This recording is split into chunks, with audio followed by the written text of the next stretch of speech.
Centro Digital presenta Leyendas.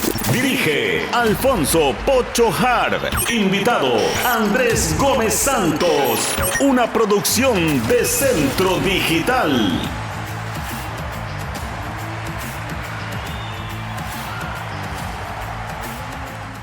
Un saludo cordial a todos ustedes. Hoy en el primer programa llamado Leyendas.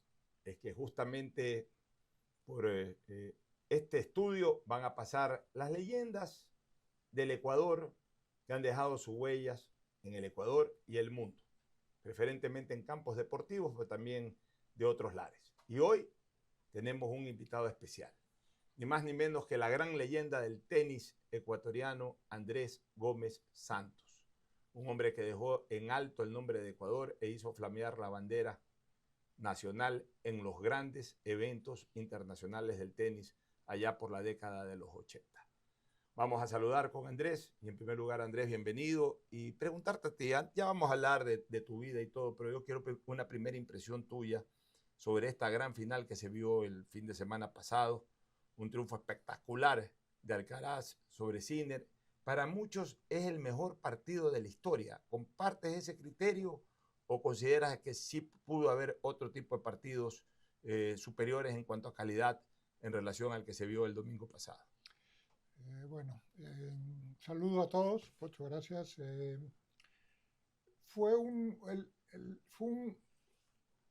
partido histórico, porque apenas hace 3 años, cuando comenzaron a salir de las canchas Federer y Nadal, había mucha preocupación cuál era el futuro del tenis después de estos monstruos. Ya quedaba Djokovic con sus rezagos que le valieron para ganar una medalla de oro en Olimpiadas. Y nos encontramos con este partido de repente que asombra a muchos, quizás otros que no están tan asombrados del nivel. Pero es la evolución normal del deporte. La gente dice, ¿quién va a jugar como este o quién va a jugar como el otro? Probablemente nadie, pero son las rivalidades y las grandes rivalidades las que llevan el deporte adelante. Atrás hay mucha gente que está viendo cómo ganarle a Sinner o cómo ganarle a Alcaraz. Y la gente que está viendo eso son la gente que está entrenando a los chicos de 15, 16 años que están en camino es el nuevo clásico a comenzar a competir contra esto. Es el nuevo clásico. Como lo fue en su momento Sampras Agassi, Nadal, Federer. Es 1 y 2. Cuando tienes 1 y 2 se transforma, no sé si clásicos,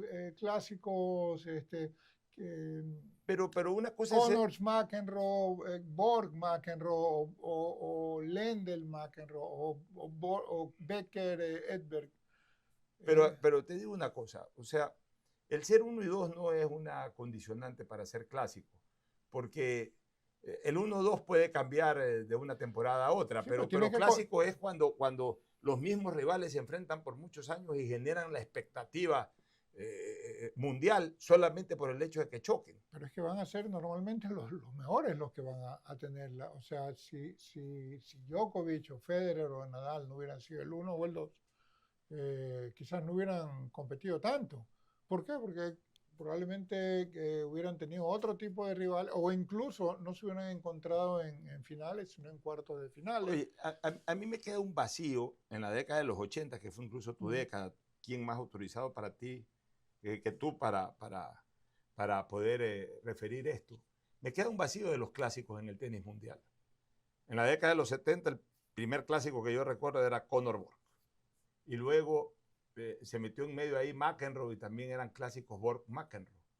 Luego en los 80 me parece que queda ahí un vacío, porque Lendl, que fue el que más predominó durante los 80, no tuvo un clásico rival. Tuvo muchos rivales, pero no un clásico rival. Pero era McEnroe su rival, o sea, jugaron... Pero McEnroe ya entró en una parte baja en la segunda parte de la década, entonces, y Lendl más bien comenzaba a ser fuerte desde el 83, por ahí. O sea, no lograron coincidir en largo tiempo en la misma dimensión. Lendl, Sí, por supuesto que sí. Si Lendl y McEnroe terminaron retirando más o menos el mismo año que terminé yo, el 93, 94.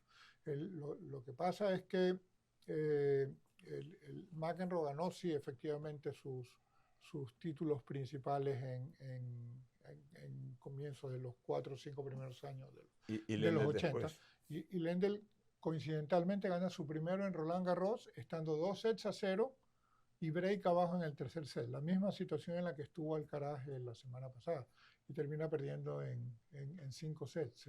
Muchos dicen que McEnroe no se volvió a recuperar de esa derrota, porque con esa derrota se convertía también en un jugador con posibilidades de ganar el Grand Slam de carrera. Claro. Pero lo que pasa es que aparecieron otros jóvenes, como Becker o como Edberg o el mismo Wilander. Lo que pasa es que a Wilander la gente, por su personalidad, la gente no lo determina mucho. Pero Wilander fue un grande. Wilander ganó 3 Grand Slams en el mismo año. Ganó Australia, Era un monstruo. ganó París y ganó el US Open. Solamente perdió en cuartos de finales, que perdió con Pat Cash. Él tiene 8 títulos de Grand Slam, al Que igual no los que tiene Lendl, cualquiera tampoco. al igual que Lendl, al igual que McEnroe, y creo que es uno más de los que tiene Connors. Pues es que los títulos se repartían mucho. Y Australia, de mediados de 70 hasta, digamos, mediados y un poquito más de los 80, su condición de Grand Slam estaba en nombre, más no lo estaba en premios, porque tú tenías lo que se llamaba el Lipton Players Championship en esa época, tenía más premios, Roma tenía más premios. Claro. Entonces los jugadores no querían hacerse el desgaste de viajar la semana antes de Navidad para Australia para jugar durante Navidad y Año Nuevo. Era una época muy complicada para ir, pero muchos dejaron de sumar títulos ahí. Ahora, después de los 80 ya comienzan los clásicos muy definidos. El de Sampras Agassi, que tomó toda la década de los 90, inicios de los 2000, e inmediatamente le tomaron la posta a Federer y Nadal. Ahí hubo un vacío de un año o dos. No, hubo un vacío largo. ¿Por qué? Porque ganó Korda, ganó Johansson, ganó Ferrero, ganó... Sí, pero los partidos seguían siendo clásicos, aunque no ganaran ya a esas alturas los títulos, pero se paraba el mundo cuando jugaba Agassi con Sampras. Agassi con Sampras, sí, pero acuérdate que también por esa época Agassi entró en el ese hiato de año y medio más o menos en que estuvo fuera del tenis y se perdió, y quizás por eso no se ven tanto eso. Pero hubieron la cantidad de jugadores que tuvieron la oportunidad de ganar uno o máximo 2 Grand Slam, ganó el mismo Juan Carlos Ferrero, ya dije Korda y Safin, y me acuerdo... comenzaron a aparecer los González, los Tsonga y todo. Y en ese momento es que sale aparecen Nadal y Federer. Nadal y Federer, y se acabó el Newell's Kids, que era esa generación, que era la misma generación de Nico, que era González, Massú, Safin, Kurten. Terminó ahí. Y comenzó el First Next Gen y el Second Next Gen, y que es el tercero. O sea, se han comido 3 generaciones, ha tomado para sí, sacar a esto. Incluso, aunque parezca mentira, esta nueva generación es la que más rápidamente le ha tomado el relevo, ni más ni menos que al Big 3. Todavía está uno de los del Big 3 jugando y compitiendo con ellos. Recién se acaban de retirar Federer y Nadal, y ya tenemos 2 protagonistas de un nuevo clásico. Ahora sí entremos a la vida de Andrés Gómez Santos. Pero partidazo. Yo no sé si... A mí no me gusta hablar de compararlo con uno. Partidazo. No. O sea, oye, y te quería preguntar una cosa. ¿Tan complejo es en el tenis cerrar un partido con match point? Porque hay 2 finales que van a ser recordadas por eso. La del 2019 en Wimbledon, cuando con doble match point y servicio a favor, Federer no puede cerrarlo en cuarto set con Nole Djokovic, y termina perdiendo en quinto set. Y ahora se repite la historia, incluso con triple match point, pero con servicio de Alcaraz. Pero no se puede cerrar. Es un punto difícil. Puede ser el punto más difícil del partido, cuando se tiene match point a favor. Por eso es que defendemos el mejor de 5 sets. Porque al mejor de 3 sets probablemente el partido ya se En acaba. 2 sets. O sea, tú dices en 2 sets, por ahí tú dices puede volver 1, pero puede volver 2. Es como que el camino se ve más largo. Pero en Grand Slams no hay el riesgo de perder lo de 5 sets. Por supuesto. No hay riesgo de perder lo de 5 En Copa sets. Davis ya se perdió. Pero ojalá que Piqué se quede fuera ya de todo esto y se quede callado y no opine más. Y Piqué es el que cambia. Pero es que es el que quiso entrar, no sé, es como que yo quiero entrar Pero, no yo. Como que Nadal o Federer, no tampoco porque Piqué no está a ese nivel. Pero un buen jugador de nombre que haya ganado sus títulos quiere entrar al fútbol y comienza a decir, a mí no me gusta la regla del offside, a mí me parece que que cambie las reglas del Mundial de Fútbol, pues la FIFA ahí mismo le tira la puerta en la pero es que esas están cambiando solito y hay un formato que a mí no me gusta para nada. Ya los regionales ya son para ver quién se queda afuera y no quién entra. Bueno, pero en todo caso lo determina el fútbol y las autoridades, no es que viene un extraño, ¿no? Pero seguramente opina, estoy seguro que opina. A propósito, ya que tocaste el tema y rápidamente, antes de ir a revisar tu vida, la campaña de Ecuador en las eliminatorias es meritoria no tanto por clasificar, sino por ir segundo, comenzando de -3 y hay gente que critica. A mí me gusta más que solo me han metido 5 goles. No importa que celebre 13 solamente, no importa, pero que me metan solamente 5. Veíamos después del partido que estuvimos un grupo de amigos reunidos de Donny Lobo y Martín Aguirre, Fernando Negrete, todos tenistas, el Flaco Viveri y yo, pero también que vimos juntos el partido. Y Raúl, como era 10 de junio de Roland Garros, pon algo de Roland Garros, entonces le comencé a buscar algo y pasó a la Copa Davis con ¿cómo se llama? Con Brasil el 83, la primera vez que se lanzó al grupo mundial. Y de repente comenzamos a ver, y en medio de esto, cobertura, la venganza del 5-0, y era porque nos habían metido 5-0 en Goiânia. Ahí ya, en un solo partido nos hicieron lo de toda la eliminatoria, claro, fue en Copa América. Equipazo, o sea, estaban ahí. Los Polo Carrera, todas las estrellas. Pero escúchame una cosa, o sea, la gente desgraciadamente no valora también la labor defensiva, o sea, es parte del fútbol. El fútbol tiene 2 tareas, la ofensiva y la defensiva, como todos los deportes, la ofensiva y la defensiva. El que tiene una gran virtud defensiva tiene un mérito enorme, como que si tuviera una gran virtud ofensiva. Lo ideal es tener equilibradas las dos cosas. Hoy Ecuador no tiene el equilibrio, pero aprovechemos el momento en que es una instancia superlativa en una de esas 2 tareas del fútbol, que es la defensiva. Pero una cosa, te voy a decir, y eso es en todos los deportes, es mucho más cansado físicamente atacar que defender. Así es. Bueno, vamos ahora hacia tu vida, Andrés. Yo quiero conocer un poco el detalle de cuando tú comenzaste a coger por primera vez la raqueta. O sea, esa etapa infanto-juvenil desde los 10, 11 años hasta los 17 años en que jugabas los torneos. ¿Cómo nació esta pasión por el tenis? En casa. Mi padre jugaba y mi hermano Antonio jugaba. Y obviamente que cuando ya tenía 6, 7 años ya acompañaba a mi hermano. ¿Tu papá jugaba sudamericano? ¿Era pareja con el gordo Carlos Icaza? Sí, fueron un sudamericano acá y tengo otra historia con eso del sudamericano fue el año 57 que fueron, o 56, que fueron vicecampeones sudamericanos jugando contra el gran Luis Ayala, el chileno. El tenis estaba ahí. Y en esa época, bueno, vivía a 7 cuadras del club, muy cerca, no era esta urbe gigantesca ahora llena de gente, que tú caminabas en el barrio del Salado, te conocías con todo el mundo. Caminabas, tranquilo. Yo me iba hasta el estadio a los 12 años caminando sin problema. Y ya entré ahí, de repente entré a las clases de natación primero, y con el profesor Jiménez, César Jiménez. Ahí está, también fue mi profesor.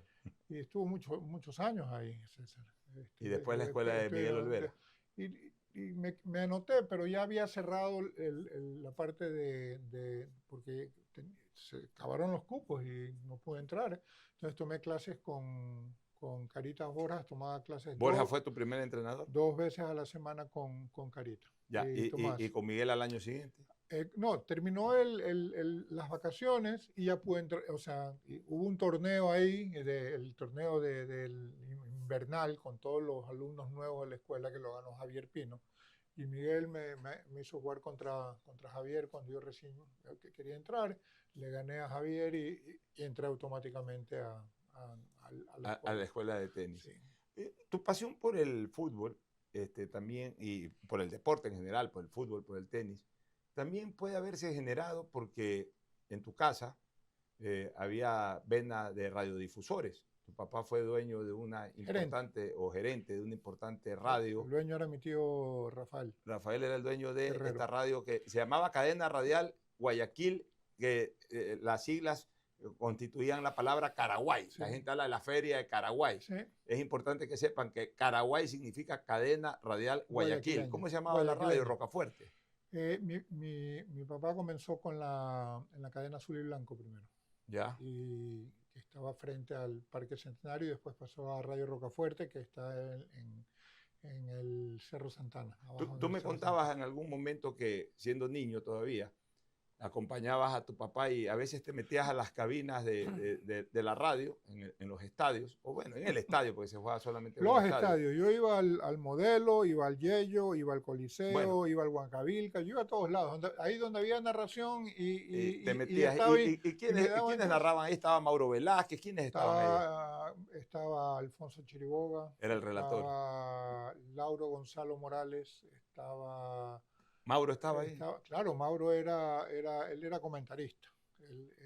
Alfonso era el narrador. El narrador. Mi tocayo. Lauro Gonzalo Morales también. Estaba Juanito Arroyo, era el de comerciales y eso de ahí. A los 18 años le dieron oportunidad a Miguel Martín y Casa de entrar como comentarista. Y tú fuiste testigo de todo eso. Eso sí. Andrés, tu vida tenística tiene una partida de nacimiento. Tu vida tenística ya de dimensión importante. Y la recuerdo como que si fuera ayer. Copa Davis contra Argentina. Tú debutaste contra Perú, pero se ganó esa serie, se enfrentó a rivales que eran buenos, pero que no trascendían todavía No, a pero nivel eran rivales. internacional. Pero Fernando Maineto, que era un año mayor que Ricardo, 1 o 2 años, uno creo que era, porque ellos fueron incluso campeones del Orange Bowl en dobles, en 12 años o en 14 años. Y Alberto Franco, jugamos desde los 14 años, jugábamos juntos y éramos rivales. Ya, pero eran pero nadie tenía con generacionales. Pues yo recuerdo esa serie con Argentina, que fue tu segunda serie, que fue en el Coliseo Voltaire Paladines. Ahí se jugaba tenis, ponían una cancha sintética y se jugaba la Copa Davis. Si no era ahí, era en el Club Nacional, o también se jugaba, por supuesto, en el Tenis Club. Y recuerdo que el primer partido lo jugaron Ricardo Icaza y Ricardo Cano, y lo gana Cano, y se decepciona la afición, porque tú recién comenzabas, Icaza era el número 1, y al perder Icaza, la gente pensaba porque ya se perdía la serie, y se fue la gente. Si habíamos 3.000 personas, quedaron 500. Y viene el segundo partido, Clerc, que ya era una figura internacional, contra Andrés Gómez, y todo el mundo pensaba que iba a ser fácil presa, en 3 sets, 2-1, 0, 1-1-1, algo así. Y de repente se juega un partidazo a Andrés Gómez, le ofrece seria resistencia a Clerc y lo obliga incluso a ir a 4 sets, en donde finalmente ganó el argentino. Y recuerdo que mucha gente que estaba escuchando el partido por radio se volvió a meter al Coliseo. Es que la gente comenzaron viendo 500 y terminaron viendo 1.500 el partido. Es que la gente comenzó a salir de la universidad en ese momento, porque estábamos jugando 8:30, 9 de la noche más o menos el partido. Y se metieron. Ya estaba la puerta abierta. El portazo. Claro, ya estaba abierto, para adentro la gente. ¿Tú ibas al portazo en el Modelo? No, pues sí, a mí me llevaban desde la radio. Bueno, entonces volvamos a lo de... Se armó un ambiente incluso caliente, porque la gente era fanática del fútbol y estaban como fútbol, no era distinto. Y había que decirle silencio. Y no entendían, y de repente hubo un fallo y comenzaron a tirar monedas. Y a pifiar. Claro, entonces hubo un momento que hubo hasta es que la gente por ahí no suspendían. Sí, porque entró gente que no entendía en tenis, y en esa época eran muy frecuentes las carteleras de box y por supuesto los partidos de fútbol, que ahí sí la afición tiene ese tipo de comportamiento. Pero ¿qué recuerdas de ese partido? Porque fue realmente espectacular. Ese fue el inicio, o sea, ahí tú te diste cuenta que Andrés Gómez podía llegar lejos, que estaba para mucho más. realmente comencé a entender un poco más el deporte, el tenis, ni siquiera como profesión, porque tenía 17 años. Comencé a entenderlo de otra manera y habían unas cosas que Harry Hopman, el australiano, me decía siempre, tú puedes más, tú tienes más, tú tienes habilidad. Pero claro, yo tenía habilidad, o talento, como le quieran decir, pero acá no veíamos tenis. O sea, acá veíamos a la Copa Davis. Los sábados a pasaba Jorge la, Delgado algo en Ecuavisa. el- Pasaba no, algo. eso fue más adelante. Mil y un Deportes fue más adelante. Eso ya fue en los 80. Y pasaba, o sea, no, y así hubiera. O sea, una cosa es verlo. Claro. Y otra cosa es estar ahí y sentirlo, o sea, comenzar a pegarle la pelota. O sea, cuando yo iba a enfrentar a Clerc, mis nervios eran, el que aquí está top 10, ha ganado ya 2 torneos, ATP, y digo, le podré ganar un punto, o sea, no sabes, no tienes con qué, Claro. no tienes con qué medirte. Entonces, y eso es importante. Y para eso son muchos partidos de exhibición o ese tipo de cosas. Al poco tiempo vino una exhibición donde jugaban, La Copa Marlboro. no, Ilie Nastase, Adriano Panatta, Artur Ashe, Vitas Gerulaitis, que fue, me parece que por el 78, y trajeron a los 2 venezolanos que fueron la final del Sudamericano con Raúl Vieruno y conmigo el otro, que eran Pepe Bóveda y Alberto Miombet. Y los juveniles, ahí nos tiraron ahí. Pero resulta que Panatta, bueno, ese año no, sí, Panatta se enfermó y no pudo jugar con Gerulaitis, entonces me pusieron a mí a jugar con Gerulaitis.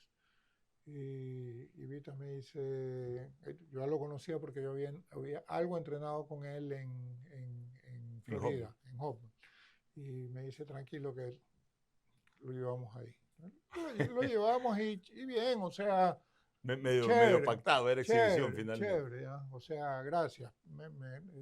Él bromeó con la gente, bromeó Era conmigo. exhibición. Sí, entonces, pero el año siguiente le gané en Quito. No ahí pasó, le ganaste el Gran no, Prix. No, sí, pues no y pasó, ahí pasó sí, un ahí sí año, no es ahí que en serio. veamos, pues no. Entonces, una serie de sucesos que hubo. Al año siguiente, la misma Copa Davis, pierdo el 5.º punto en el Club Nacional. Contra Brasil, con Kirmair. O sea, ¿Ya ahí era raqueta 1 o todavía casa era no, raqueta Ricardo. 1? Y salgo y él que no tiene esto, que le falta, o sea, o sea, ni había ni salido yo al circuito y ya opinaba que ya está conoce bien, cómo es Ecuador. que está bien. Está bien. Ya, pero eso te dio fuerza. Me dio fuerza. Vino una exhibición de vuelta, pero esta vez vinieron Stan Smith, Bob Lutz, Roscoe Tanner, y me pusieron a Tom Gorman, que era que después fue capitán de Copa Davis, pero él estaba 28 en el mundo. ¿Y le ganaste? Y le gané en 2 sets, y de repente, o sea, se armó un alboroto alrededor de esto. A las 2 semanas le gano a Gerulaitis, y ya la gente comenzó el agente a creer en Gómez. El agente que venía encargado del grupo de americanos me dijo, mira, lo mejor que puedes hacer es ir a la universidad, tienes que ir a la universidad de ¿cómo se llama? De Dennis Rolston, que también capitán y ganador de Grand Slams, en Texas. Y yo le digo, no, si a la universidad yo ya tengo, yo voy a ir a USC con George Stolley, que yo ya hablé, ya tengo arreglado con él para entrar el próximo año. Pero ahí decidiste ya quedarte nomás como tenista. Yo no decidí, yo no había jugado un partido de profesional. No había jugado pero no fuiste a la universidad, te quedaste jugando tenis. Pero es que vino la otra parte. Al año siguiente termino jugando el Orange Bowl ese año. Esto aquí es antes de lo de Gerulaitis. El Gerulaitis fue el año siguiente. Termino de jugar el Orange Bowl en diciembre, y en el camino a México mi papá fallece. Un 24 de diciembre. Así es, 25 de diciembre. Día de Navidad, del año yo llegué 79, a ¿no? 78. 78. Llego a México, que quedamos en una casa de familia. Iba con nuestro gran amigo Huguito Núñez, que habíamos jugado de parejas la Sunshine Cup, el Orange Bowl, y íbamos en una gira que iba Orange Bowl, México, San José y Caracas. Ahí tuviste que regresar. Pero no podía regresarme, porque yo tenía, los pasajes que yo tenía eran unos pasajes que tú comprabas con Eastern, que te compraban el bono. Claro. El bono tú pagabas un tiquete y con ese tiquete, el avión lo utilizábamos los jugadores de tenis. Era casi que un charter más o menos. Claro. Entonces, ¿cómo me voy? ¿Cómo regreso? Yo no tengo plata. No pudiste estar aquí en el sepelio de tu papá. Yo ni en el sepelio. Yo recién pude llegar el 4 de enero. Mira tú. Ahora, Andrés, hablamos de que tu bautizo tenístico fue con Clerc. Ahora vamos al siguiente sacramento, como se dice en términos religiosos, la confirmación. La confirmación de tu carrera se da en el 81 en el US Open. Te enfrentas a Connors, creo que habías pasado primera fase, y te enfrentas a Connors. Y vuelta era. Sí, la gente en ese momento no tenía pues la maravilla de verlos por televisión, menos en directo. Se escuchaba por radio. La gente aquí futbolizada, obviamente seguía los partidos de fútbol y escuchaba en esa época la CRE. La CRE se escuchaba bastantísimo. Había mucha señal de la CRE, de la gente, mientras veía el partido, escuchaba la estación radial. Y de repente comienza a comienzan a darle paso en medio de un partido de Barcelona Católica, hasta recuerdo quiénes estaban jugando, comienzan a darle paso a un ejecutivo de la Bolsa de Valores, Martín Avilés, me acuerdo que se llamaba. Y él se había ido a ese partido de Gómez Connors y comienza a informar y comienza a hablar maravillas y comienza a decir de que Gómez le está jugando igual a Connors y que Gómez le ganó un set y que Connors está en dificultades y de repente ya la gente quería escuchar más del partido Gómez Connors que del propio partido de fútbol que se estaba viendo. Ese fue ya el partido que te hizo ver a ti que si puedes enfrentar a Connors en un US Open, estabas para todo. Fueron cambios que se fueron dando en mi carrera. O sea, el año 79, sin ranking, sin nada, y aspirando a ingresar a la universidad en septiembre, comencé a jugar torneos futuros o satélites, como se llama. Y cuando llegó el mes de agosto del US Open, el coach me estaba esperando con mi ticket para llevarme a California. Y yo le dije, no, coach, yo ya me quedo aquí. Estoy 90 en el mundo, estoy ganando buen dinero en esa época, pero no voy a ir a la universidad. De ahí a sentarme en lo que fue el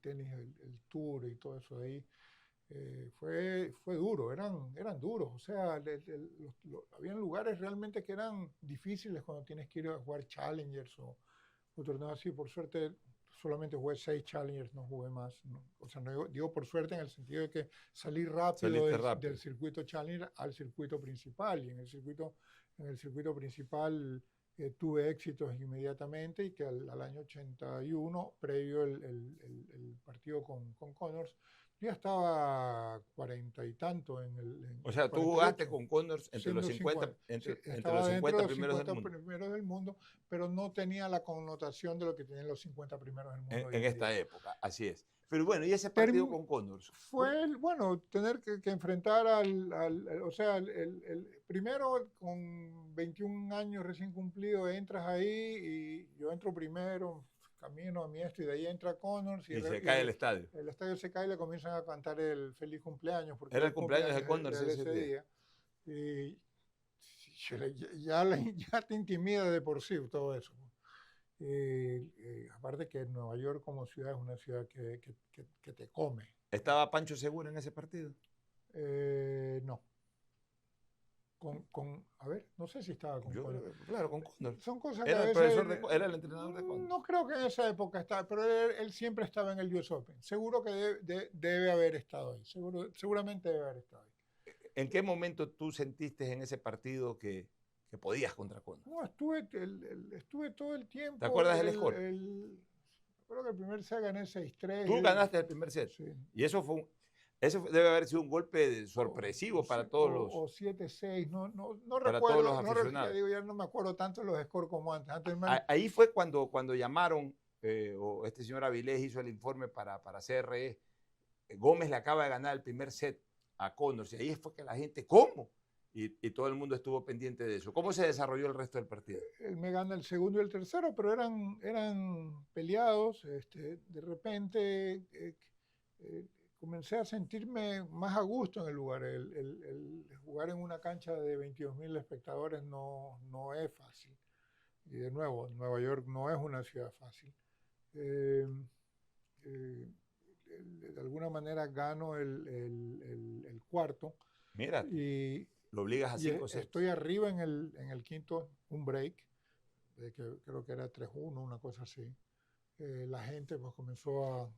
Aquí en el Ecuador, ya te digo, todo el mundo estaba atento a ese partido. Se volvió de repente una locura. Llegamos al Connors acalambrado, tenía calambres en la mano, se tomaba 2 minutos poniéndose hielo, que lo masajeaban. O sea, hoy en día eso no se puede. Estaba defaulteado. En el cambio de lado, 3 iguales que cambiamos en el tiebreak del quinto. O sea, te gana el tiebreak del quinto. Se queda con la mano puesta en agua helada, para ver si aflojaba o algo. Y yo esperando. O sea, te jugó la del viejo zorro también. Te jugó la del viejo zorro. Y nadie le iba a decir nada. No, pero en su cancha. Te hizo sentir la condición de locatario. Pero ahí cometí 2 errores. Estaba 4 iguales o 4-5. Me pongo 5 iguales. A 2 puntos de ganar la Connors. O a 2 puntos de perder. Sí. Y jugué un drop shot que no tenía razón de ser. Que yo dentro de mí pensaba, está cansado, no va a llegar. Y te llegó. Y lo jugué demasiado seguro a que no dejarlo y llegó 6-5. Y ahí falla el primer saque y de repente segundo saque, yo vi la bola así afuera, del lado del dios abierto. Y cuando de repente Gensen Connors y el otro comenzó a saltar ni Hill. Pues. Y no había manera de comprobar algo distinto, no había en ese momento el ojo de águila. No había celulares porque era el ojo de águila. Así es.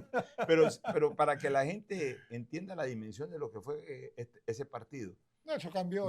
Connors juega todavía el US Open del 2001, del 91. Es decir, el 91 volvió a jugar, creo que fue el último US Open de Jimmy Connors. Quiere decir, o el 92. O sea, quiere decir que en el año 81, Connors estaba en su mejor momento físico, de edad, de calidad tenística. O sea, no era cualquiera. ¿Ah? Connors era 2 del mundo. Era 2 del mundo y además en su cancha. O sea, qué partido. Por eso es que a partir de ahí la gente comienza a creer en Andrés Gómez y se da un hecho importante a finales de ese año 81.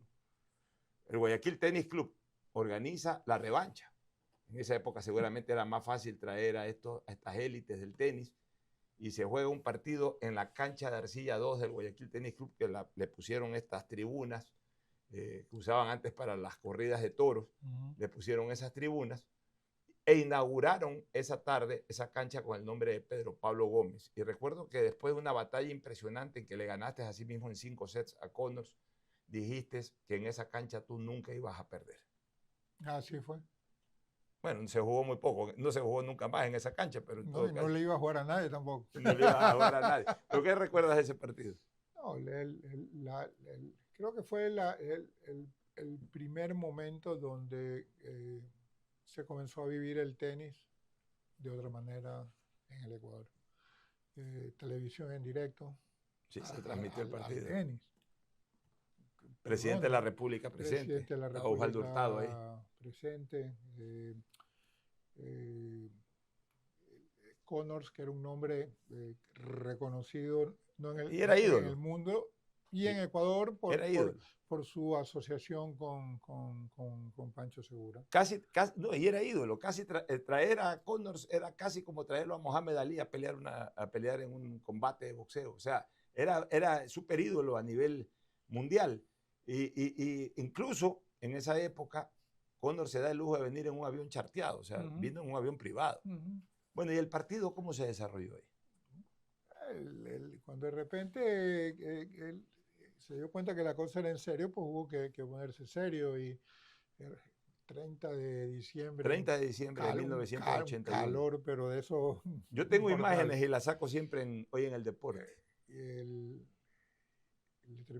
ganó el cuarto set para ponerme 2 sets iguales y se fundió, ya no pudo más. Por eso yo siempre le digo que esas 2 veces, el 81, lo mandé a que le pongan suero. Él te puso gogó por eso, creo. Pero fue a raíz del US Open. ¿Por qué te puso gogó? Porque en las tiras cómicas de Dick Tracy había un personaje que se llamaba Gogo Gómez o Pronto Gómez en español, pero era Gogo Gómez en inglés. Entonces él decía o sea, el Gogo Gómez era uno que corría para todos lados acelerado. Me dice, me va a poner a mí, porque yo que iba todo pausado, todo lento. Y dime una cosa, veo que a pesar de todo tuviste una muy bonita relación con Cóndor. De tus compañeros del circuito, que también eran rivales de la década de los 80, mencióname 5 con quienes tuviste una gran relación de amistad. Aparte de Gildemeister, que fue tu partner, pero hablemos de los de singles, de los rivales de singles. O sea, Cóndor uno, Nastase otro. ¿Te llevabas muy bien con Nastase? Sí, no, Nastase, como lo conocí cuando él vino a la exhibición acá, lo conocí muy chico. Y él era muy afín a los jugadores jóvenes de Sudamérica, le gustaba, era muy amigo por su relación con Tiriek, que estaba con Vilas. Jugamos doble juntos en algunas ocasiones. En Roma hicimos semifinales de dobles con Nastase. Era un tipo que siempre estaba ahí en todo él tenía su manera de hacer llegar sus conocimientos. Y estaba más adelante Emilio Sánchez, Martín Jaite, Casio Mota, que Casio fue siempre, porque nos conocimos a los 14 años y todavía mantenemos esa relación. Y de a poco te vas conociendo. Me llevaba muy bien con McEnroe, quizás porque no jugamos mucho en contra, no jugamos más que una sola vez. Con Borg te enfrentaste muy pocas veces. Y él salió muy temprano. O sea, yo recién comenzaba y él ya jugué en Roland Garros. ¿Con Vilas, tu relación con Vilas? Con Vilas era una relación Vilas era muy reservado y muy separado y aprendí de eso. En mis primeros momentos en el circuito, los sudamericanos hacíamos mesa para comer en las noches juntos. Y Vilas se apartaba. No estaba ahí ni de casualidad. Y de repente éramos 10, 12 personas y te demorabas más en dividir la cuenta que en la comida misma. Decía, esto no es para mí. Y con Clerc, a Clerc se lo vio por primera vez aquí en Ecuador para jugar una revancha con Ricardo Icaza. Ricardo le había ganado dos meses antes la final del US Open juvenil. Y ahí vino Clerc y le volvió a ganar Ricardo en un partido también maratónico y espectacular. Pero después terminó siendo tu rival en Copa Davis, en el circuito. ¿Qué tal tu relación con Clerc? ¡Qué lindo! Ahora es otra cosa. En el circuito era duro, era un tipo complicado. No era fácil ser amigo de él. No, pareciera que era fácil, pero era un tipo que te intimidaba, porque era muy potente, un jugador de mucha fuerza. Y él esa fuerza te la quería hacer prevalecer fuera de cancha también. Entonces, yo opté por alejarme después de que me ganó las 4 primeras veces que jugamos. Aparte me ganó muy fácil. Hasta que el año 84 le ganó en semifinales de Roma. Y hasta ahí quedó. Ahí le gané las siguientes 6 veces que jugamos. Incluyendo Copa Davis. Y quedó ahí. Y realmente nuestra amistad se volvió amena. Ya retirado jugando los torneos máster. Bueno, vamos ahora rápidamente a revisar tu carrera. Tu primer torneo es en Burdeos, en Francia, A las 3 semanas el del año partido. 82, 81. 81. A las 3 semanas del partido con Connors. O sea, Que fuiste a Francia. ese fue el primer torneo que jugué, porque después del partido con Connors me tomó como una semana recuperarme o sea, me dolía hasta el pelo de lo que había corrido. De ahí tuve una semana para entrenar en Arcilla, y de ahí me voy a Burdeos y gano en Burdeos mi Y primer ahí comienza torneo una ATP. carrera maravillosa, que incluye pues triunfos en circuitos europeos. Roma, el quinto Gran Slam, como mucha gente lo llama. Ganar Roma no es absolutamente nada fácil, y ganarlo 2 veces ya es una proeza. Ese fue quizás tu primer torneo en que ya Andrés Gómez ya era un tenista de élite, Ahí porque me di hasta cuenta. ganar Burdeos, hasta hacerle buenos partidos a Connors, era simplemente una proyección, pero ya ganar Roma ya es ser de élite. Ahí ya te convertiste en el tenista de élite. Cuando el- esto no es de un día para otro, esto está aquí, tiene sus procesos y tiene sus tiempos. Hay unos que desarrollan mucho antes.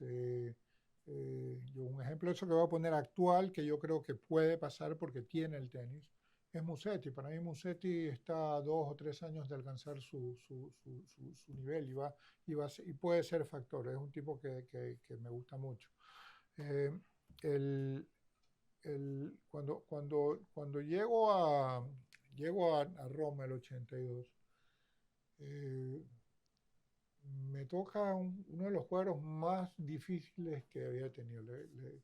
Gané a Anastasia en segunda vuelta en 3 sets, gané a Noah en tercera vuelta en 3 sets, gané a Higueras en cuartos de final en 3 sets, gané a Villander en semifinales en 3 sets, y le gano a Telcher en la final en 3 sets corridos. Claro, de Y 5. eso terminó el domingo. Antes los 1000 se definían en 5 sets también. Los torneos 1000. Terminó el domingo, vuelvo esa misma noche con Colón Núñez, nos vamos a París, practicamos un poco el lunes, y el martes ya me tocó primera vuelta con Barasuti aparte, o sea, el que era un tipo de mucho nombre.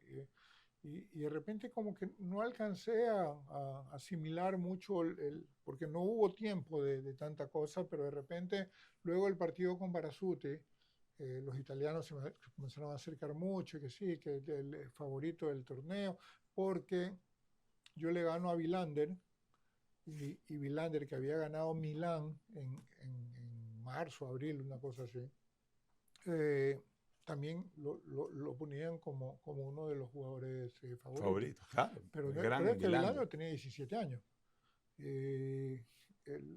Cuando de repente te dicen de favorito, y tú dices, cuando ves Lendl, McEnroe, Connors, Gerulaiti, o sea, Higueras, todos esos nombres que hay mismo, ¿no? Ahí te dicen, no, está entre los...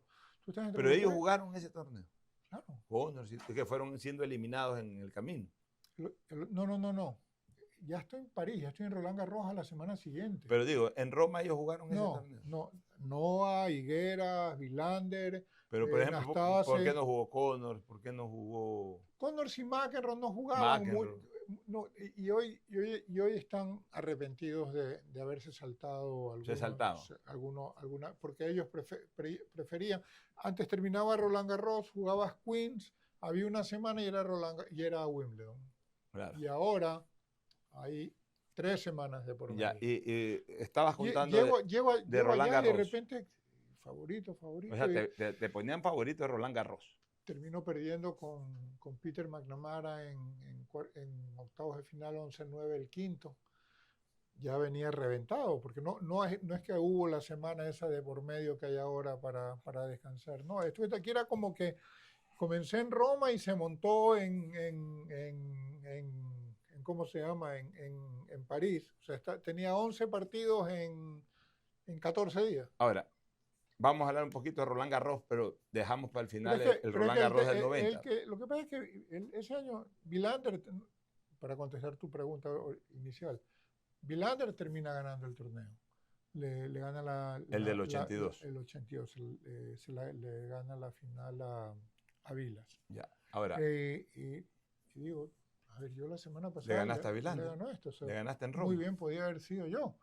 Y por eso decían que tú eras un favorito. Ahora, Andrés, justamente yo recuerdo algo que pasó en la década de los 80, yo ya también ejercí el periodismo, y consideramos que Iván Lendl era tu bestia negra. Y especialmente en Roland Garros, te tocó como 3 o 4 ediciones, creo que 86, 87, 88. 84, 86 y 81. Te tocó siempre en cuartos de final y te dejó las 4 veces en cuartos de final. 3. La primera vez que jugamos fue en segunda vuelta. Bueno, te dejó en segunda vuelta y después te dejó en cuartos de final. Entonces era como una frustración. ¿Hasta cuándo este Lendl, decían? Lo que pasa es que de esos años, el 84, yo venía ganando Italia de nuevo. Sí.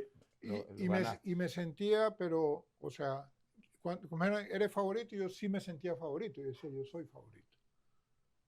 O sea, ya no le rehuí como el 82, sino que acepté ese rol. Y acepté, uno dice, pero ¿cómo? Tú ganas aquí y aceptas que eres favorito. O sea, sí. Otra cosa es que tú vas y le dices a Nadal, tú eres favorito de Roland Garros, y te va a decir, sí, obviamente, si he ganado 3 veces ya, y estamos jugando la cuarta y me siento favorito. Pero acá, llegar a un torneo y asumirlo no es fácil, porque tú ves en la televisión nomás lo que pasa, tú no ves lo que pasa fuera de la televisión, ni lo que es llegar al salir de los camerinos y tomar la transportación y llegar al hotel, el fervor que hay. O sea, es complicado. Es una cosa que quieren hablar contigo de Ecuador y que quieren hablar contigo de Perú. Pero ¿por qué te gana Lendl siempre en esa época? A ver, Lendl me ganaba a mí, yo le ganaba a Noah y Noah le ganaba a Lendl. Entonces anda a explicarte tú, sí. ¿Por qué mi récord con Lendl era 14-2?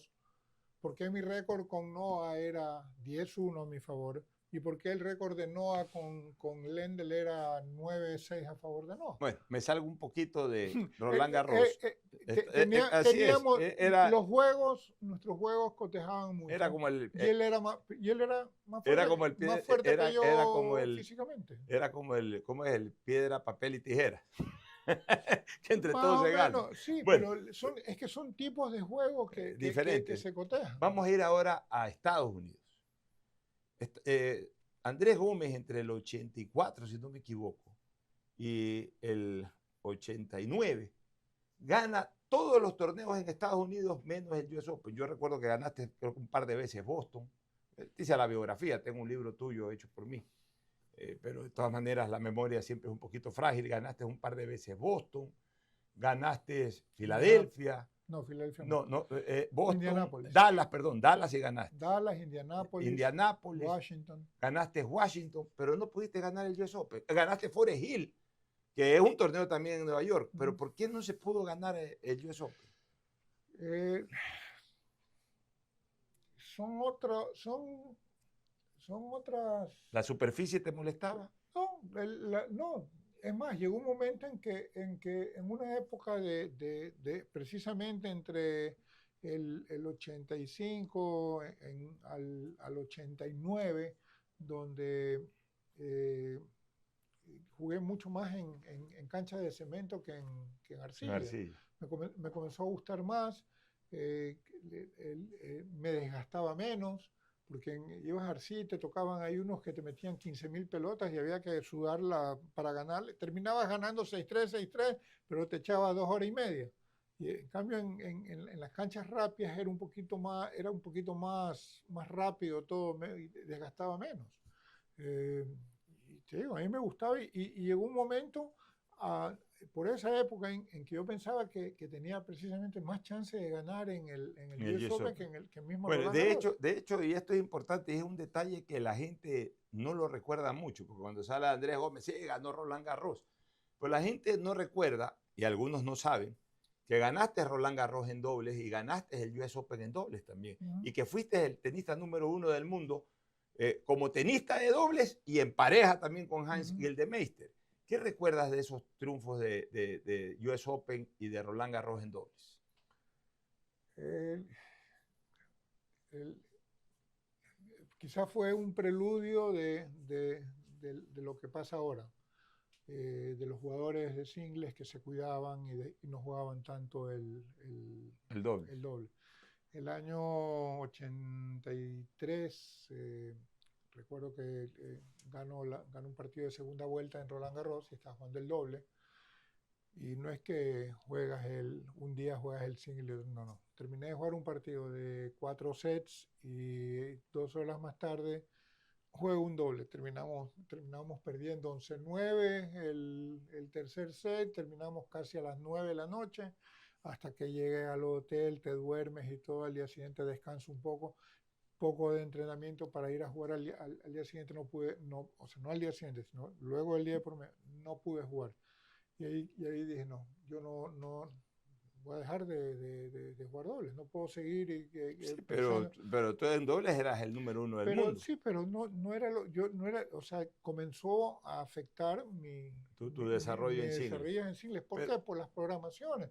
Porque y luego con la venida de las sesiones nocturnas, sobre todo en Estados Unidos, eh, tú querías jugar de noche. ¿Por qué? Porque juegas en el verano, no quieres jugar con el calor inclemente del día, ni el sol, sino que quieres jugar en la noche Oye, más Andrés, fresquito. ¿y tú eres el único tenista en la historia de Roland Garros que ganaste en singles y en dobles? ¿No?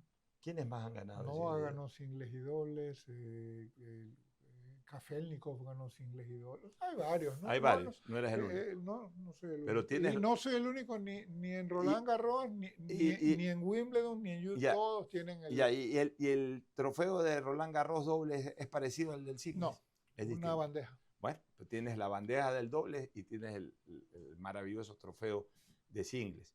Y entremos ahora al preludio de lo que fue Roland Garros 90.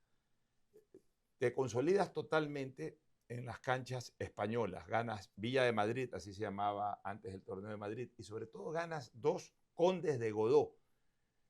¿Tú piensas que después de haber ganado esos 2 Condes de Godó ya estabas listo para sí o sí ganar Roland Garros? O sea, eso de que no me puedo retirar del tenis sin ganar Roland Garros después de haber ganado 2 veces Conde de Godó. Yo nunca, por suerte, nunca me fui al extremo de que se convierta en una obsesión. Era una meta que realmente la tenía. Y Colón, que después ya no fue mi entrenador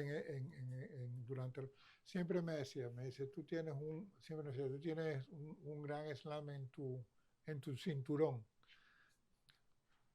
Todavía hay que buscarlo.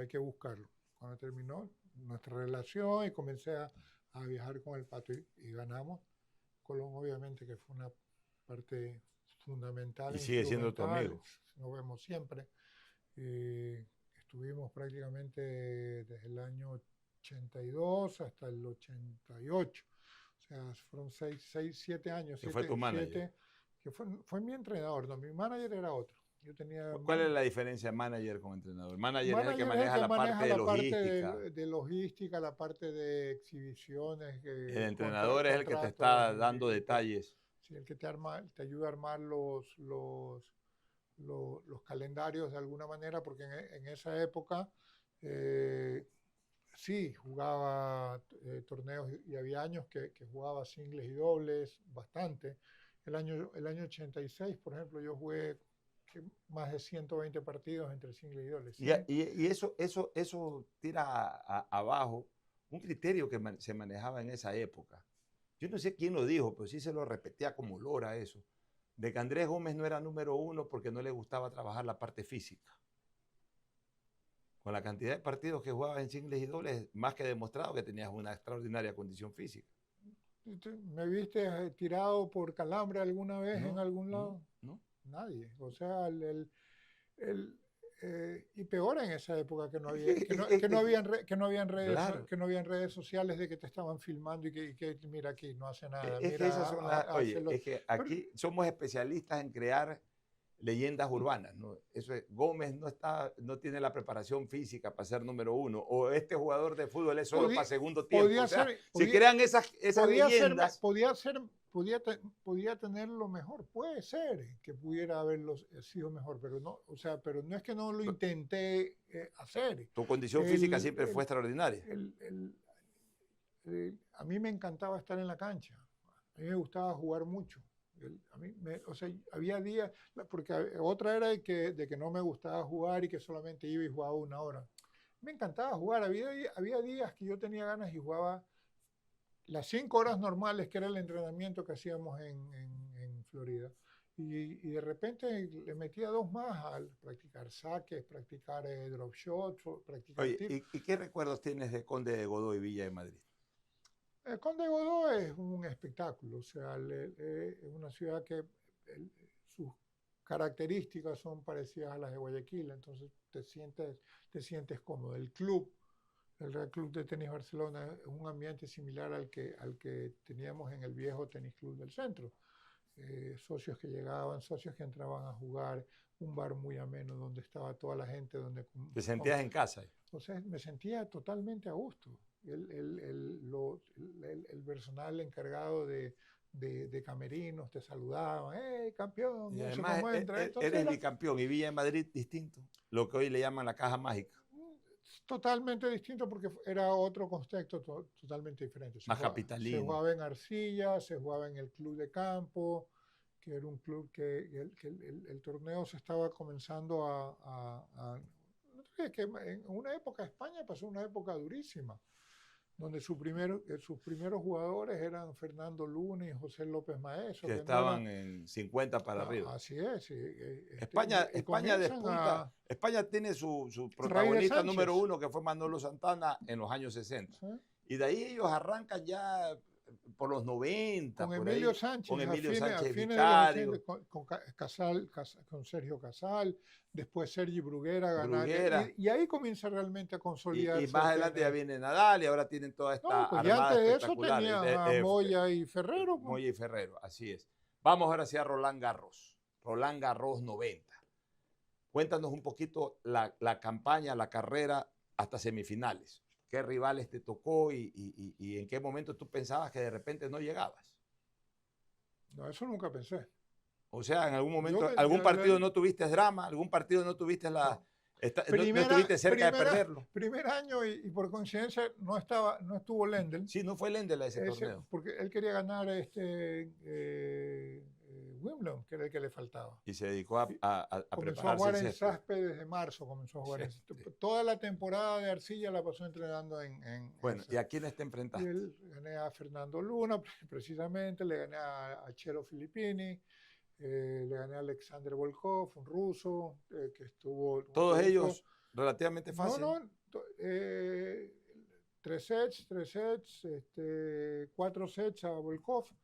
De ahí juego cuarta vuelta Gustafsson, a quien le había ganado yo la semana anterior en Roma, o 2 semanas antes. Se lesiona jugando con Diego Pérez, y cuando termina el partido y se va directo al hospital a ver qué tenía en la rodilla, le dijeron: tienes ruptura no lo había ni sentido con la adrenalina.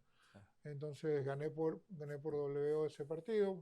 De ahí gané a Thierry Champion, que fue una sorpresa para todo el mundo. Ya en cuartos. Le vino ganando a los cabezas de series, que eran Juan Aguilera, que recientemente falleció, Juanito, Karel Novacek, el checo, y a Guy Forget, el francés. Y viniendo de la quali. ¿En cuartos quién te toca? Él. Thierry Champion. Ya, y ahí pasas a semifinales. Semis con Muster, que ya, ahí detengámonos un ratito. Él era el favorito. ¿Muster era el 1 de arcilla en esa época? No. ¿No era el jugador más duro de arcilla? No. Muster tenía 1 año y medio que había tenido la rotura de su rodilla en el hotel previo a las finales del Lipton.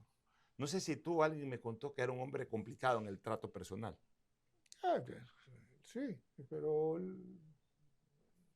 ¿Cómo le ganaste a Muster? ¿En cuántos sets? A ver, porque Esto de muchas de estas amistades que hay, que tú ves lo de Federer, Nadal, eso ahí se comenzó a desarrollar más sobre el final. Al principio había, Competencia. a ver, nadie quiere ser amigo del que te gana 5, 6, 7 veces Claro. seguidas. O sea, a ver, no, aléjate. ¿Y cómo es eso en camerino? Ole, chao. Sí, buen día y chao, y listo. ¿No? ¿Cómo fue el partido con Muster? El- yo había perdido, que había tenido 2 match points en las semifinales de Roma. Y el- yo sentía que tenía el juego para ganarle, siempre, ya lo había ganado, o sea, no es que no lo había ganado, Claro. ya lo había ganado. Eh, y las condiciones estaban a mi gusto total.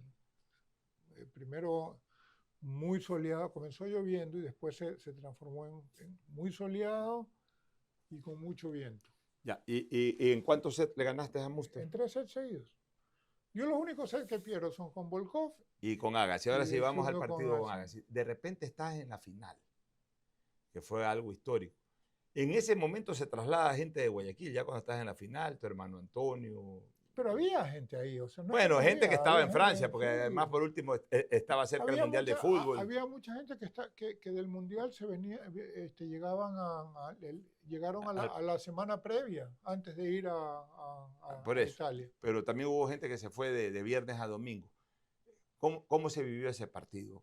Andrés Gómez, ¿qué pensaba en cada punto? O sea, tú ya una vez que clasificaste a la final y estabas jugando a la final, ¿qué sentías? Que de ahí no podías salir sin levantar esa copa. O sea, no, porque son situaciones extrañas. Sigues con lo que vienes haciendo bien. O sea, No es distinto jugar una final.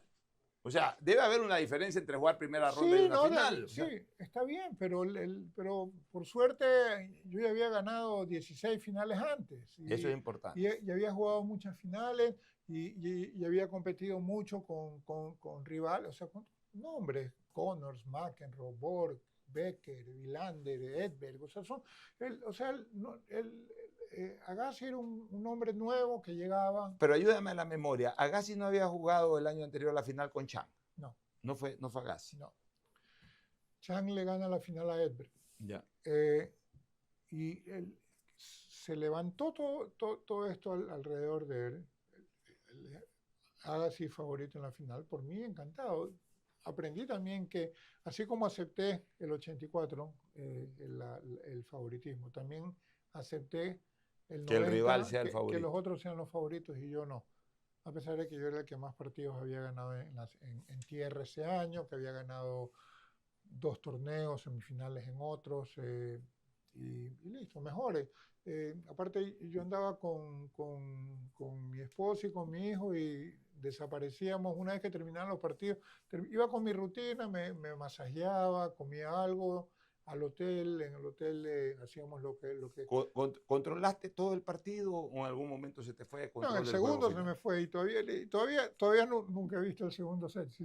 ¿Por qué? Porque jugué mal, a los Zabalenka más o menos. ¿El primer set cómo lo ganaste? Ganó 6-3 y de ahí pierdo 6-2, pero el 6-2 se fue, pero en... ¿Pero en qué fallabas? No sé, de repente... ¿No te entraba el saque? No, es que no lo he visto. No te acuerdas. Y ya no me acuerdo. O sea, ¿Cómo logras entonces recapitular todo y el tercero reenchufarte nuevamente? Eso es lo lindo de haber tenido la oportunidad de jugar partidos de 5 sets desde los 17 años en Copa Davis.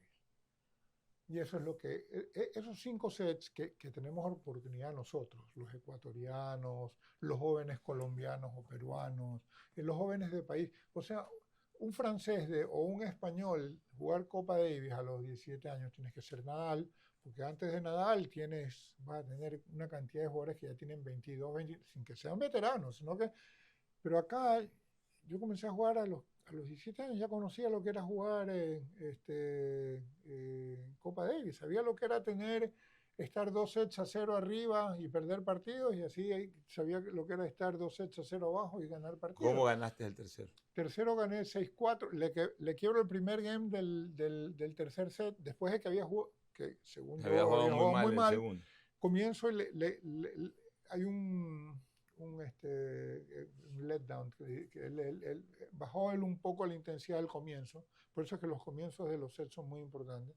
Yo reacciono bien, le quiebro y mantengo mi saque. Saqué espectacularmente bien el tercer set, que quizás fue el set que mejor saqué. Y gana 6-3. Ganó 6-4. 6-4. Y de ahí se viene el cuarto. Nuevo, ya con 12-1 tú decías esto está cerquita. De nuevo lo mismo. Le vuelvo a quedar en el primer. Pero a ver, cuéntame un poquito. Final Grand Slam, la única que pudiste jugar.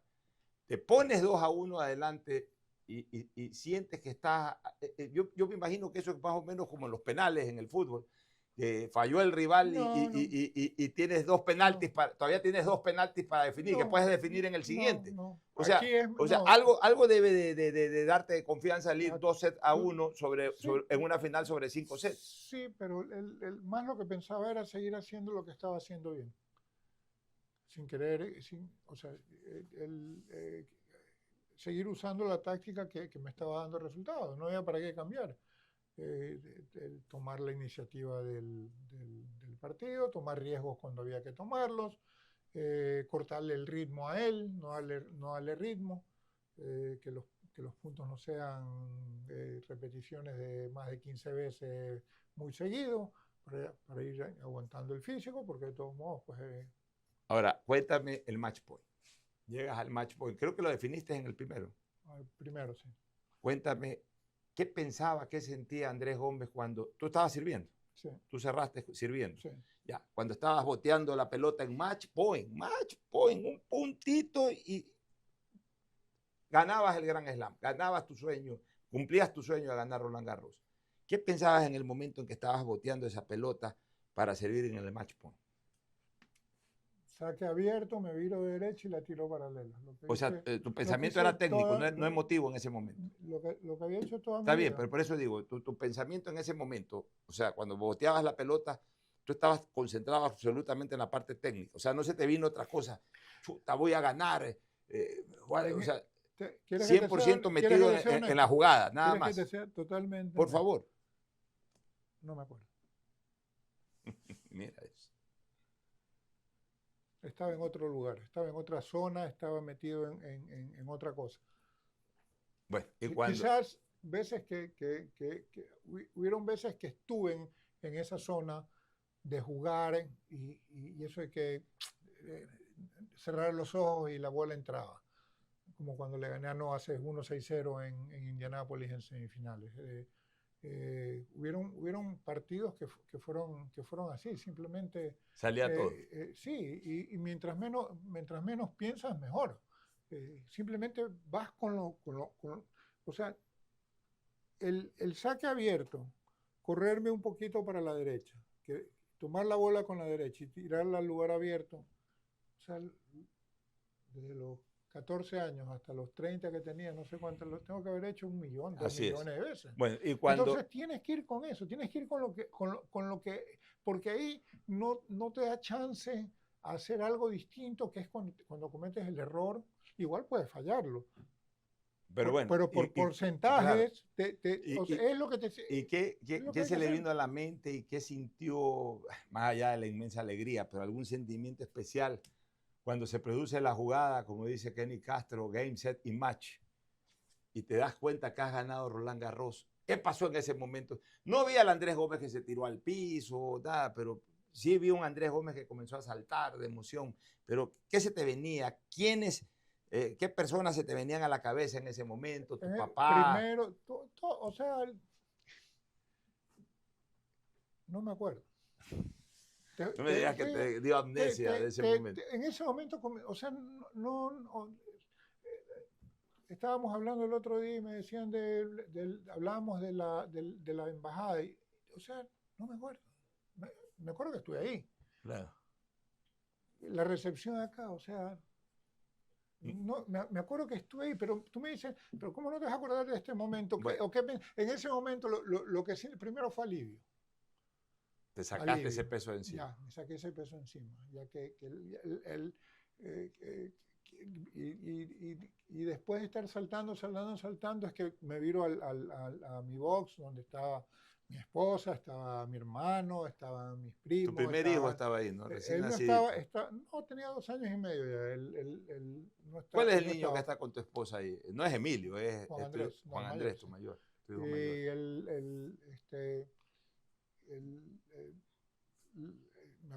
me acuerdo, eso sí, que le doy la mano al árbitro y voy y dejo la raqueta Ahí en la silla y salgo corriendo. eso sí lo recordamos claramente. Y me fui al box. al box, que había que subir unas escaleras, dar la vuelta, y me acuerdo que cuando doy, porque era un piso y medio, que era como que dabas una vuelta y después dabas otra vuelta. Y en el primer piso estaba la guardería, y ahí, oportunamente, donde estaba de Juan Andrés, que era en una guardería que la tenía, me la encuentro a una chica francesa que lo tenía, que yo la veía porque cuando lo íbamos a retirar de ahí, y me la entregué. O sea, Que la primera persona que tú abrazas fue a Juan Andrés, tu sí, hijo, que tenía en esa época 2 años y medio. sí. Mira esa anécdota que no Y de ahí no se conocía.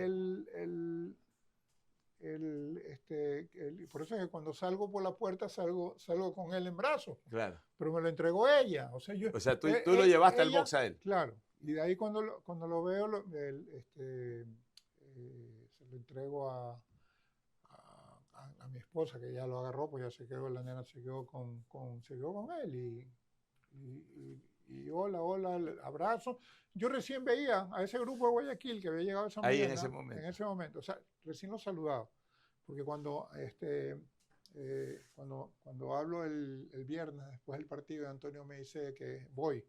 Y le digo, perfecto, pero nos vemos después del partido. Claro, estabas concentrado. Ellos iban a llegar, ellos salían el sábado. Llegaban del aeropuerto a Roland Garros. Ahora, bueno, y cuando levantaste la copa, ese debe ser el momento más emotivo de tu vida, desde lo deportivo. Recibir la de René Lacoste fue increíble. O sea, uno de los el otro, y bueno, el otro francés, que era parte de los 4 mosqueteros. Andrés, vamos a recordar 3 Copas Davis, ya estamos sobre el tiempo, pero vamos a recordar 3 Copas Davis que para mí son importantes e imborrables. La primera, el triunfo contra Brasil, el 5-0, que provocó después, que en ese momento fue tomado también como una revancha al fútbol, pero fue la primera vez que Ecuador clasificó a la Serie Mundial. Se le metió 5-0, yo recuerdo ese último punto, lo definiste tú con un remate y Casas jugó un partido de dobles espectacular también. Se le ganó los 2 singles a Brasil y luego el dobles 3-0. ¿Qué recuerdas de esa serie? Veníamos ya de 2 años de haber perdido. Perdimos el 81 con Uruguay, que es que pierdo con Damiani de 2-0 en el 4º punto. Y pierdes con Diego Pérez también en ese. No, a Diego le gané. Sí le ganaste. Sí. Raúl pierde. Ricardo se lesionó contra Brasil y contra Uruguay. Esas 2 series. Una fue el 80 y el otro, una fue el 79 y la otra el 80 por ahí. Sí, esto de acá, 81, 82 perdimos con Paraguay en Paraguay. Lo recuerdo. Ahí jugaba González con Pechi. González con Pechi. Y que fue fue una mala actuación tuya, porque tú perdiste los 2 singles y el dobles también lo perdieron. No, el dobles lo ganaron, sí. Pero perdiste los 2 singles. Ahí se perdió la serie. Y ya, pues decíamos, ya nos tocan. Y vino todo perfecto. Tuvimos las 3 series, las jugamos en casa.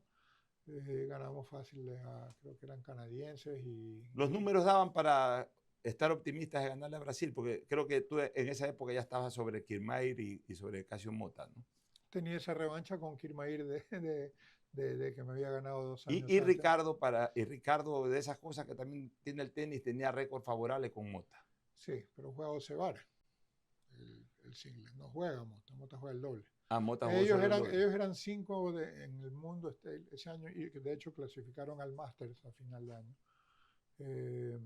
Y Ricardo creo que fue su último año activo realmente. No, el año siguiente, hasta después de la Copa Davis con Nueva Zelanda. Bueno, pero en todo caso, al ganar ese punto, ¿qué se sintió? El tenis, al ganar el tenis punto, se el comenzó punto de a consolidar como deporte de de élite y de éxito. Pasó a ser el segundo deporte en el Ecuador a partir de ahí prácticamente.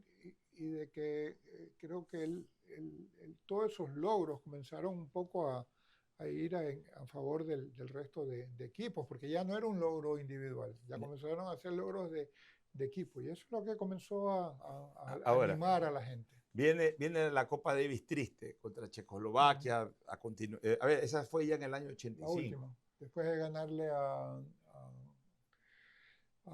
Argentina. Entonces comencemos con la de Argentina, claro. Comencemos con Argentina, que fue primero. Se le gana 4-1 en un ambiente hostil. Estaba Clerc, estaba Jaite. Bueno, y acá jugabas tú y jugaba Raúl. Ya eran las raquetas 1 y 2. Y Ricardo El Doble, que ya estaba retirado. Pero jugaba doble Ricardo. Ya. Capitán Pepín antes. Bueno, que Pepín ya desde que se le ganó a Brasil era el capitán. Ambiente hostil. Partido que se postergó de domingo a lunes. Se cierra el lunes contra Jaite y se gana, en ese momento se gana 3-1. Cuéntanos un poco de esa serie. El 84, el último torneo del año, me lesioné el hombro. Terminé 5 del mundo, podía haber terminado 4, incluso estaba pensando de que me quería ir a Australia a jugar para ver la posibilidad de subir al tercero o incluso al segundo en la carrera de lo que se llama ahora el Race. En esa época era el Grand Prix. Nosotros teníamos el ranking ATP y el ranking Grand Prix. Y realmente yo perdí con Wojtek Fibak en Amberes, y desde ahí no volví a jugar hasta el partido con Clerc, en un partido oficial, digamos. Sí jugué la Copa Marlboro del Caribe, que me dio ciertos partidos. Pero fue duro porque o sea, las sensaciones de no tener partido desde noviembre hasta marzo, abril, que fue el partido, o sea, mucho tiempo. Habían dudas, aguantaría el brazo. En Argentina es muy, muy lento, con pelotas muy pesadas. Va a aguantar el brazo, o sea, tenía mis temores con respecto a eso, pero todo salió bien. Ese fue el partido más hostil contra Clerc. En Paraguay también fue duro. Pero digo, no, ahora nos reímos. Ya, ahora nos reímos entre nosotros, contamos, porque todos tenemos historias en todos lados. Acá en Ecuador, aquí contra Uruguay, hubo un momento que pasaron cosas feas, con Argentina, con Brasil pasaron cosas feas, cosas duras. Pero eso lo pasábamos en todos lados. Ya, ahora que ya cambió está bien, pero el partido con Clerc en Buenos Aires, en esa Copa Davis, el público se extralimitó. No, se extralimitó el lunes con Jaite. Con Jaite, en el último partido. Porque ahí abrieron, ahí fue el portazo desde la mañana, y ahí era la barra brava. Todo el mundo. La de Boca, que no tienen idea del tenis, pero fueron a decir cualquier cosa. No te creas. El tenis en Argentina es un deporte muy popular y la gente lo entiende. Han tenido a Vilas por tantos años. Bueno, pero bueno, el partido con Clerc lo ganas en 4 sets. Sí. Clerc no estaba lesionado en ese partido. Él creo que tenía una molestia. Tenía una molestia, yo recuerdo pero igual se le ganó. Raúl pierde el otro singles. A ver, si por cada molestia que tuve yo le hubiera podido tener que ganar partidos de molestia. Y algunos partidos lo ganaste con molestia. ¿Sí? Así es. El dobles lo gana Ecuador 2-1 y ahí te toca cerrar con Jaite. Pero Jaite recién comenzaba. Jaite era un chico que tenía en ese momento, o sea, Martín no es mucho menor que yo, tendrá 3 años menos, 4 años menos, 25 a 21. Pero en esa época, tú eras top 5 del mundo y Martín Jaite debe haber estado 40, 50. Sí. Ya. Pero fue igual un partido complicado, lo ganaste en 3 sets. No, gané en 3 sets, 6-4, 6-4. Todo el partido 6-1, se jugó el lunes, ¿no? Sí, no comenzó el domingo, sino todo el partido se jugó el lunes. Lo que pasó es que el primer día Raúl y Argüello. Raúl y Argüello fue ya el partido de trámite. Raúl y Jaite jugaron, no terminaron. Mi partido con Clerc fue 5 horas 10. Raúl no terminó y Jaite no terminan. Quedaron, creo que en el tercer set se quedaron. Al día siguiente jugaron, terminan el tercer set y Raúl creo que pierden 5.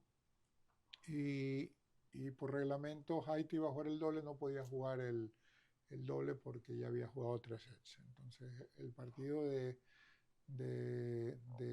dobles pasó para el domingo. Ya, y ahí la El domingo, última jornada del día sí. lunes. Y vamos a la última Copa Davis que quiero recordar, ya porque el tiempo Esa es nos rápida. apremió. Contra Checoslovaquia. Esa es En rápida. esa época era Checoslovaquia, ahora es República Checa. Y la otra Eslovaquia. En esa época era un solo país. Y vino Lendl, que después se nacionalizó norteamericano, pero que en esa época jugaba por Checoslovaquia.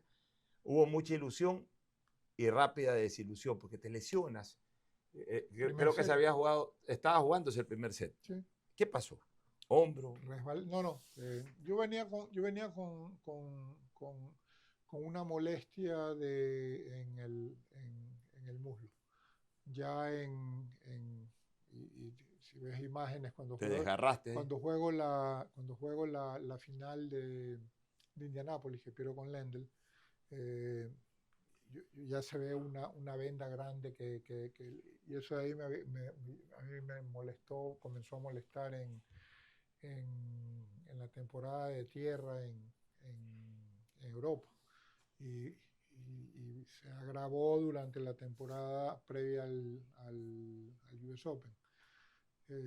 Y acá lo que tuve fue un resbalón, que no me pude apoyar en la pierna que estaba dañada precisamente, no me pude apoyar y me fui, me ahí di te diste duro, cuenta. pero la pierna sí tuvo una distensión mayor. No se llegó a romper el músculo, pero sí hubo una distensión importante. Y ahí sí ya no podías ni caminar. Nada, y no volví a jugar hasta octubre. Claro, miren ustedes. El 85 para mí es el peor año de tu vida ya en época de élite, ¿no? Fue un año durísimo porque salía de una lesión y caí en otra y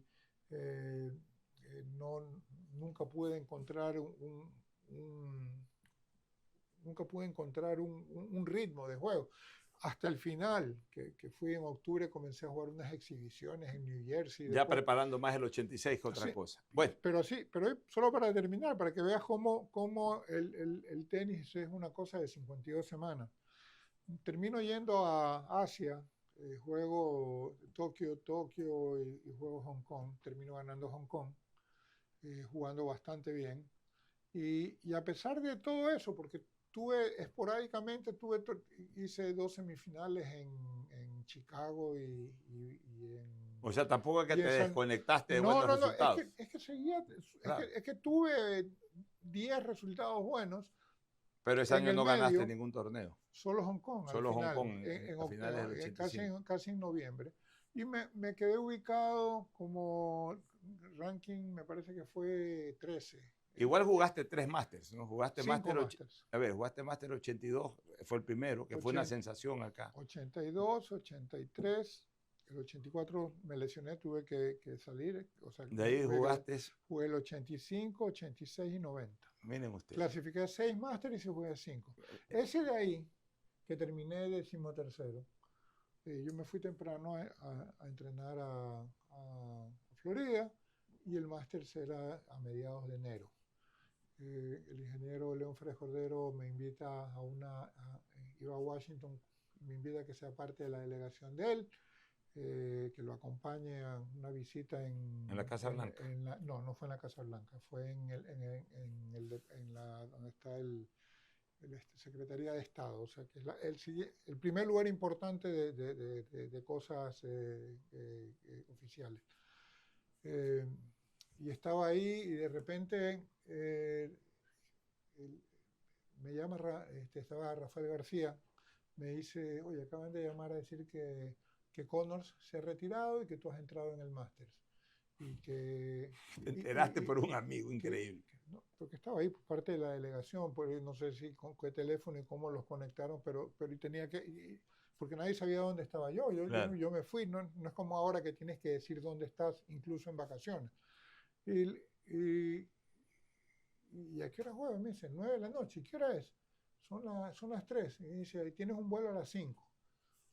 Yo me había llevado las raquetas, Colón me llevó las raquetas a Nueva York.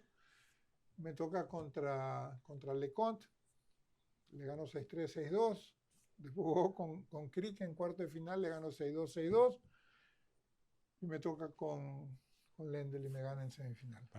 Para variar, Lendl. Para variar. Bueno, en todo caso, Andrés, hemos recorrido tu vida. Si fuera de hablar de todo lo que hiciste en una cancha. No hemos hablado de nada. Realmente no hemos hablado de nada, pero bueno. Ya se viene el libro. Ya vamos a hacer nuevamente la segunda edición del libro, pero realmente es maravilloso recordar la vida deportiva de Andrés Gómez. Si Andrés hubiese desarrollado su carrera tenística en épocas actuales con la televisión en que pasan todo tipo de partidos, incluso hay canales especializados de tenis que pasan hasta los torneos más pequeños, hubiese sido una locura realmente lo de Andrés Gómez. Lo tuviéramos todos los fines de semana viendo en semifinales y en finales. Desgraciadamente no hubo esa posibilidad en la época en que él desarrolló su tenis, pero no por eso es menos grande. Sin lugar a dudas, Andrés Gómez Santos es uno de los mejores deportistas del Ecuador y deberá ser siempre recordado así, una verdadera leyenda. Gracias, mi querido Andrés, por tu presencia y Gracias, realmente Pocho. lindo haber recordado tu vida. El próximo domingo estaremos con un nuevo invitado. Centro Digital presentó Leyendas. Espérenos el próximo domingo en Centro Digital.